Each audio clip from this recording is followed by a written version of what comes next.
வணக்கம். வீடு எப்போவுமே சுத்தமா வச்சுக்கோங்க, நறுமணமா வச்சுக்கோங்க. மகாலட்சுமி எப்போவுமே குடியிருப்பாங்க. எந்த ஒரு பண பிரச்சனைகளும் உங்களுக்கு வரவே வராது.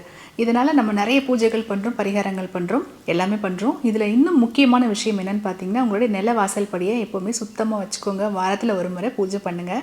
இதில இன்னும் ஒரு முக்கியமான விஷயம் இருக்குங்க. இது எல்லாமே பண்ணியும் ஒரு குறைய வந்து சில பேர் வச்சிருப்பீங்க. அது என்ன அப்படின்னா, நீங்க வாசல்ல போடக்கூடிய டோர் மேட். இந்த டோர் மேட் எப்போவுமே நீங்க கருப்பு நிறத்தில மட்டும் வைங்க. ஏன் அப்படின்னா, அதில வந்து நெறைய அழுக்கு இது எல்லாமே வந்து விட்டுட்டு வரக்கூடிய இடம். வீட்டுக்கு வரவங்க.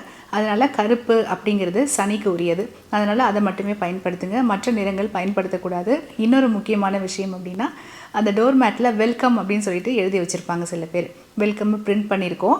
இந்த மாதிரி செய்யவே கூடாதுங்க. எதிர்மறை ஆற்றலோட வரவங்களையும் நம்ம வெல்கம் பண்ற மாதிரி இருக்கும். அதனால வெல்கம் அப்படின்னு போடாத வகையில கருப்பு நிறத்தில இருக்கக்கூடிய டோர் மேட்டை யூஸ் பண்ணுங்க.